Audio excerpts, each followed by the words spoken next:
Hi there!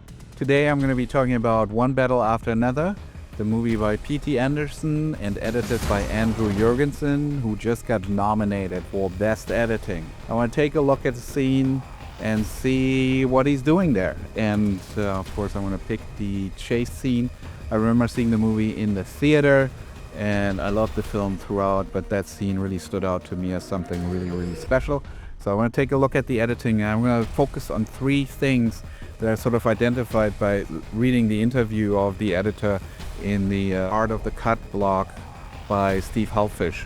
And it's basically going to very much focus on the sound, how it's being used dynamically in this chase, the car noise versus music and silence as editorial tools, and then finally on repeating musical motifs throughout the scene, and then also potentially talk about it, how it's being used in the film. So I can highly recommend this vlog. I just had this pulled out here. But the first thing that I'm going to do is break up this scene through the DaVinci Resolve detect edit function. And what that does is it's automatically find all the different cut points in the scene, and it's going to sort of help us understand a little bit more about the rhythm, the pattern, and the pacing of the scene. So here we go, it's already done. But let's watch the scene and let's listen to the sound.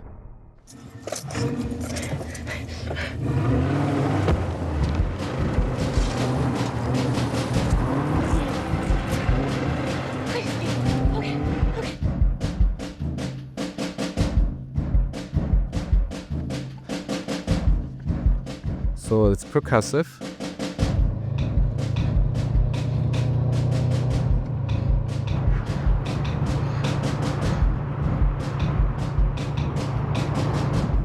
I love these shots of the camera just sticking with the car and then going with kind of what they call the river of hills.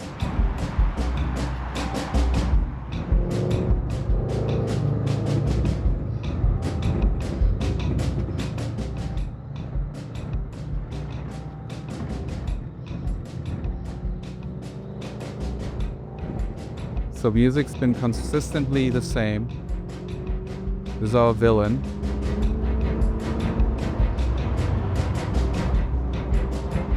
There's been a slight music change. We're adding a new element to the percussion. Again, a music change. It's quieter.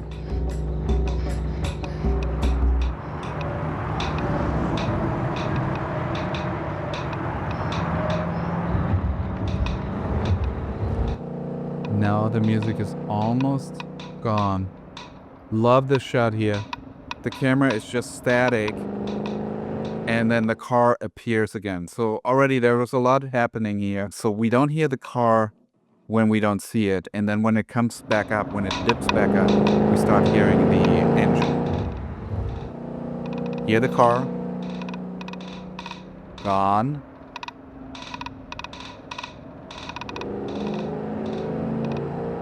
And then back there. So very dynamic shift. The music was up to this point percussive, consistent with some turns. And the turns were happening when the villain was introduced and when she realized, okay, she's being followed. First thing here, camera. The camera is mounted on the car door.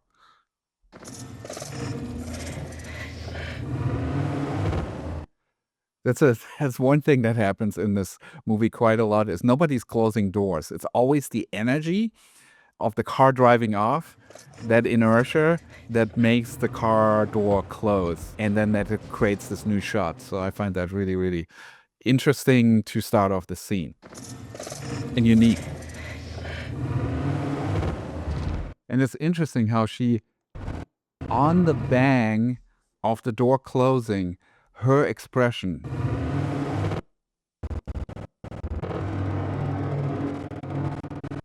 Probably not a cut there, but it almost feels like it feels as if maybe they removed some frames, or it's just the impact of the camera from the door closing. DaVinci noticed that there's a cut there. So may or may not be an actual invisible cut there, which would make sense to compress it, to give it more energy.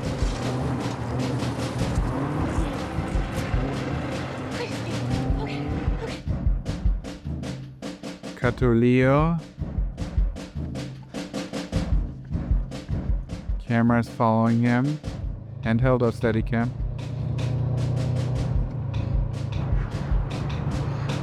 So music is the same. Let's see where the story turn is.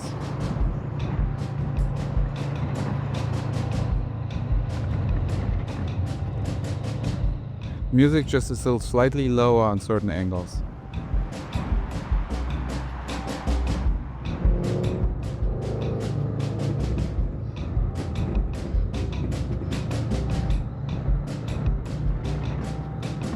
There we see the car. First glimpse of it, of the villain.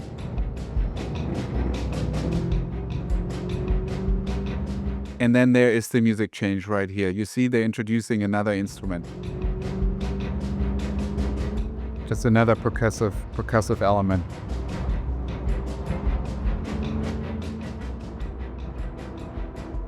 Or it's strings. It could be strings.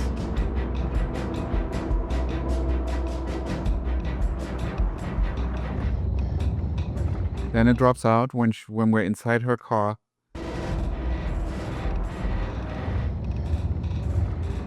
We're closer on her than we were before. So this angle here, that's a medium close-up, I would say. It's different from this shot. This is more of a medium shot.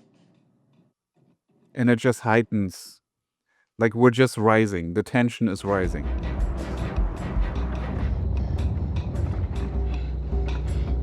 This is a little tighter.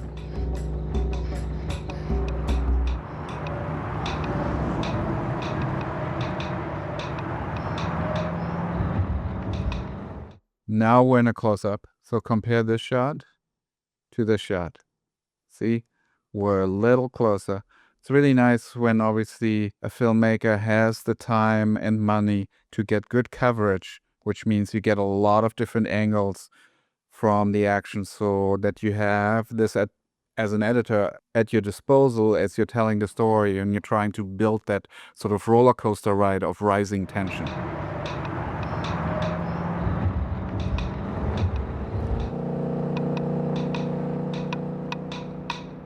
Drops out. That's her car. We talked about the sound that comes back on.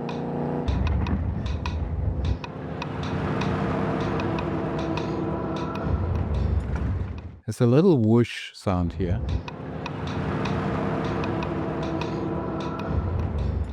Could almost been taken from like a train horn distant. No, this is really interesting. I mean, we're closer again on the mirror, but the mirror is soft, right? Before the mirror was still kind of in focus right there. Well, I guess it's soft too, but we're definitely closer and closer on these mirror shots as well. So there's a clear pattern of getting closer and closer in terms of the framing. This is also a different lens in terms of this versus this. This is a wider lens. This is a closer lens. If you shoot with a closer lens, like anything beyond 50 millimeter traditional, so like 80 millimeter or more, the backgrounds start to compress and creates sort of a different feel and look emotionally.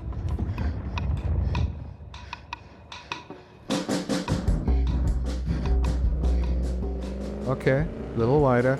Relationship shot.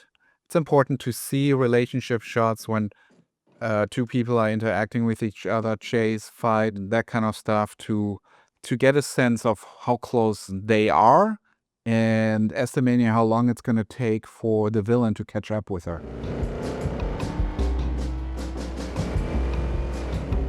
Again, this river of hills. This is the first push-in that I noticed on him. So this is a medium shot. We're going slowly into a medium close-up. Love his expression on his face too. Very stoic, very neutral face, which is good for, if you think about the Kuleshov effect, what is he reacting to? Now, we're not seeing his point of view directly, because that would be cutting basically to the camera in front of the car, looking at her car, but you can definitely tell that he's zeroing in on her. Literally, the shot is mirroring that.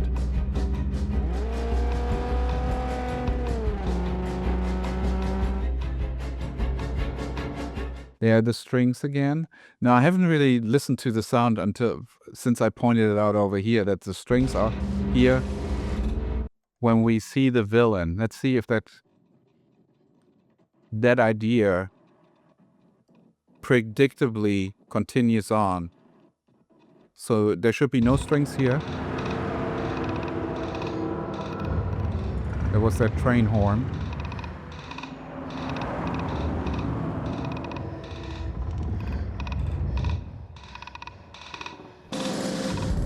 Okay.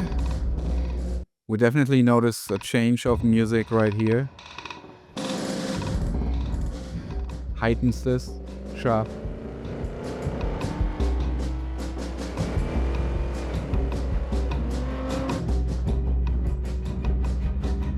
And the strings come on him.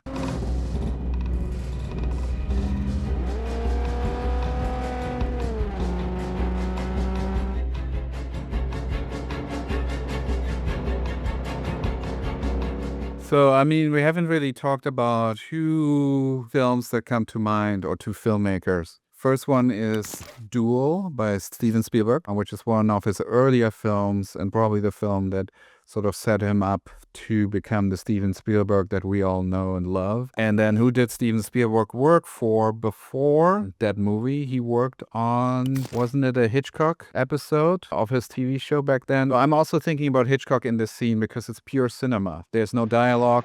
All the information that we're seeing is being visually told, and that's how cinematic storytelling in the best case scenario should be. That drama and the information that we're receiving emotionally is being just told through visuals.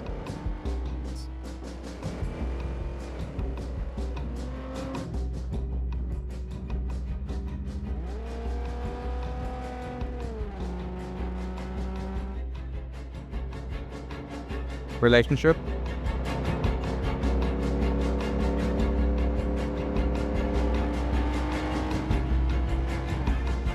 Boom. Triple. We only set up Leo at the beginning of the scene as he was running to the car right here. And then we kind of forgot about him. Sometimes this is called a setup, and then sometimes you need a reminder of that still going on.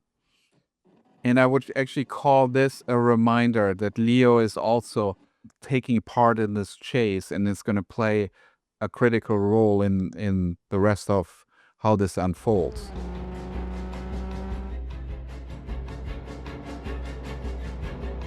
Let's see if sound-wise something changes when Leo appears.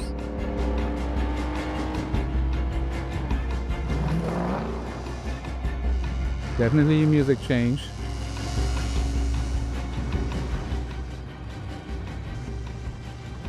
But it's just more a heightened feel. It's not like he's getting his own instrument or his own motif. It's more that that string motif gets to another level. It's faster and higher pitched.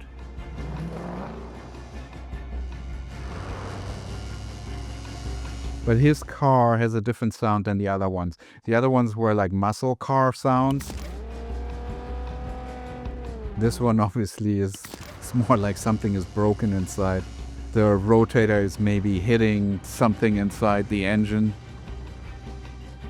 Again, a very long lens here, which compresses everything. We think things are much closer than they really are, or we can't really tell how close they really are because of that compression.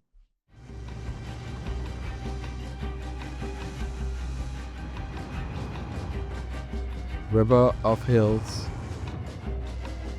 See how close the camera got to the street there. Right there. And the focus point is like, where is it?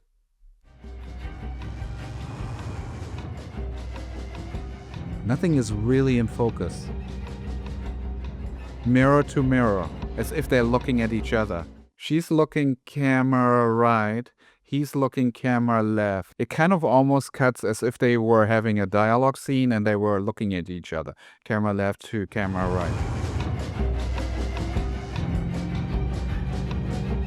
And notice the focus pull. So on him, it's out of focus first. We see her car in focus, and then they rack focus to the mirror.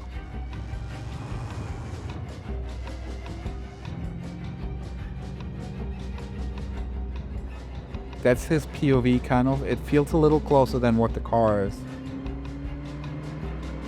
The villain's car. Another relationship shot. She's quite far away from him, which is an important piece of information to understand for what's going to happen next. So she's coming down a big hill. He's not in sight for a while. And then he comes. And then the other thing that I noticed the first time watching it, and I almost didn't see it now because I was focused on something else. Do you see those little roadrunners or birds or what that is? I wonder if this is a happy accident or this is planned. So if it was planned, then obviously they would have an animal wrangler there that put them there, or it could even potentially be a CGI, which I hope it isn't. Because, I mean, the whole film just feels very analog in the way it was shot, and I believe it was shot in Super 16 and all kinds of real film formats.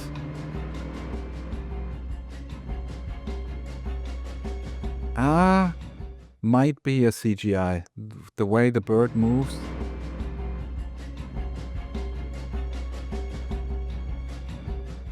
If you know how they did that, let me know in the comments. I'd be really curious to find out if these birds were real.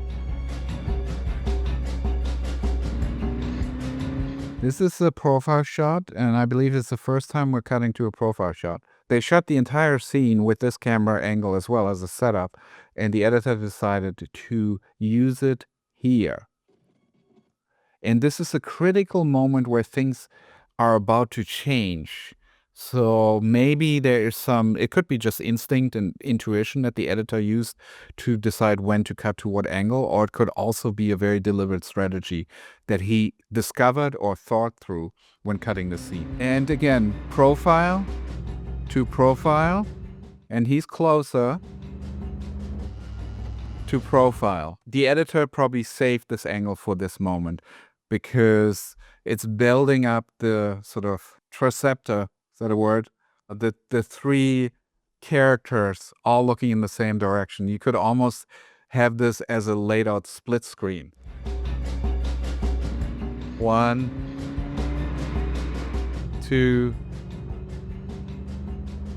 3. And there are some movies from kind of, it has aesthetically that feel of the 70s, even though I don't think this is taking place in the 70s, obviously, this is present time. But in terms of the texture and the colors, it does look kind of older than what the time is that it takes place. My point being, in the 70s, they would have had a split screen there between the three. But it introduces another element of style that might take away from the actual emotional enjoyment of the film. If you introduce style, especially if you haven't set it up as a rule in the film before, it draws the attention to the filmmaker. And that's the last thing you want in this moment. You want to have the audience be dramatically engaged.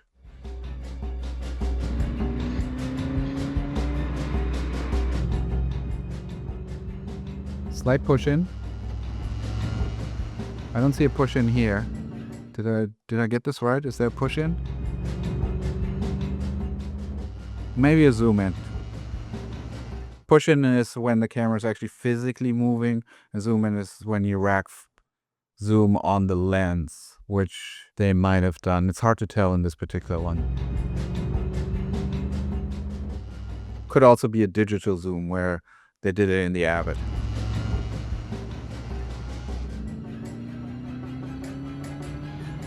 Okay, what is she seeing in the mirror that she has to look 3 times? She's making a decision. Okay. She senses an opportunity based on this hill right there. We don't know that yet, but that's what's going on in terms of directing the actress right now. Probably the direction was, oh, it just happened that the editor decided to use this moment where she's like reassessing her situation to have her make a decision that we'll understand what that decision is in just a second.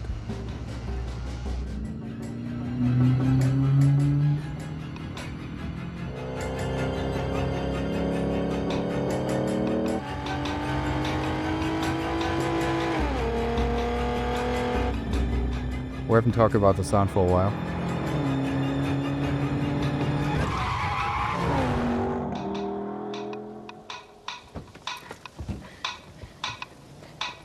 This is a dolly shot. That's the first dolly shot in this scene. Okay, before we get into this, let's talk about everything that happened so far. She saw an opportunity. She's evaluating that opportunity to stop behind this hill. The sound just keeps going. Like it's rising, rising, rising. The strings are getting higher and faster.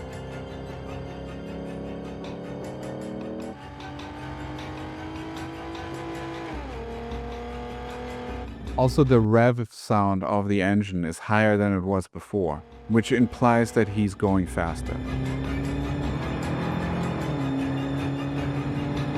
Profile shot, and we have this whip pan right here of the villain's car.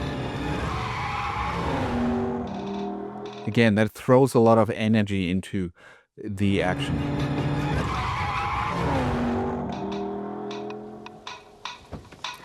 Dolly shot, so camera's on tracks and is moving slowly and panning at the same time. And this is the longest shot we've had in a while. It's about as long as this sort of triple relationship shot here that introduces Leo. Both of these shots, in terms of story turns, I would say are the most important shots in that sequence in terms of things are changing.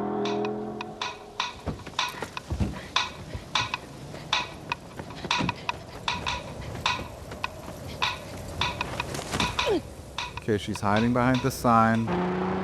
We're learning about the sign, obviously.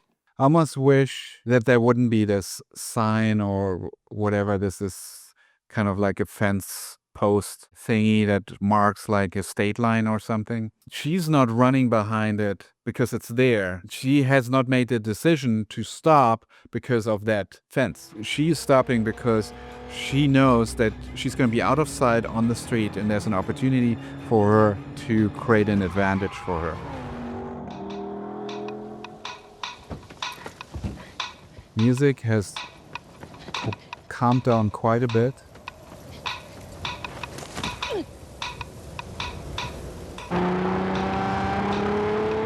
Engine is going really strong.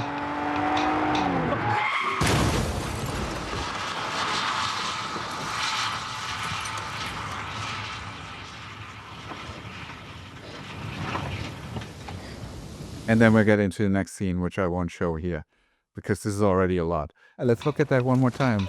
Lots of cuts here. Big dramatic change. So on impact, we have a lot of fast cuts.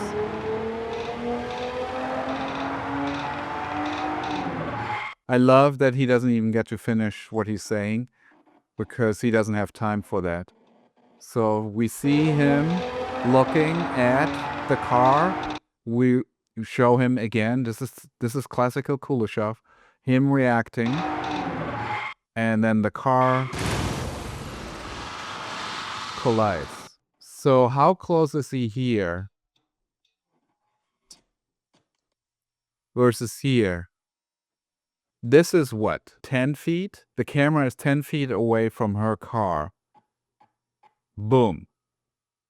So it's already basically connecting with the car in the shot. And then there we have another 10 feet or even more, 15 feet before the car hits. What does that do? It magnifies the impact because we have a double action. Sometimes you even do a triple action when that happens. 1, 2. let's look at this. So the car is what? That's about 7 feet apart. Yeah, that's about the same. That matches in this shot as well. I love how the camera can't quite keep up with the impact, so it's trailing behind where the car is sort of trailing away. Right there. And then we cut to a dolly shot that kind of mirrors the car's movement, as if we're looking towards her from somewhere that is moving just like the car. I mean, obviously it's not his point of view or anything, because he doesn't even know that she's there yet. And then we go into the next scene. The music stops on impact, I would assume.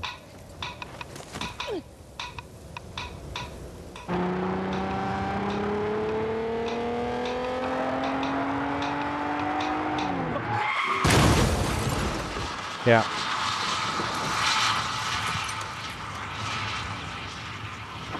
And then it just goes to quietness. Must be a fun scene to cut.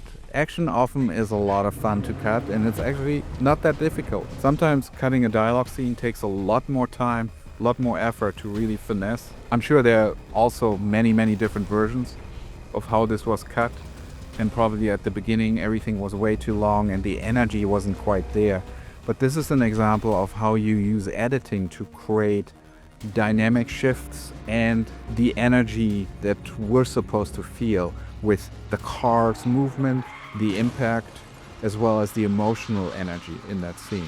So very fun. I mean, that's just one scene taken out of context, but throughout the film you can tell that they were really shaping the dynamics of the entire film and the experience, so that the audience overall is very much engaged and has the opportunity to breathe and the opportunity to just be at the edge of their seat just at the right moment, so that it never gets boring and is always engaging. So there's always a balance in terms of energy, has to do also with plot and humor, these kind of elements. But on its own, this scene is really, really fun to look at. I don't see any, obviously, flaws in terms of how this could have been done. I think this is a perfect execution of that scene. What did you think about the film? What did you think about this scene in particular while you were watching in the theaters?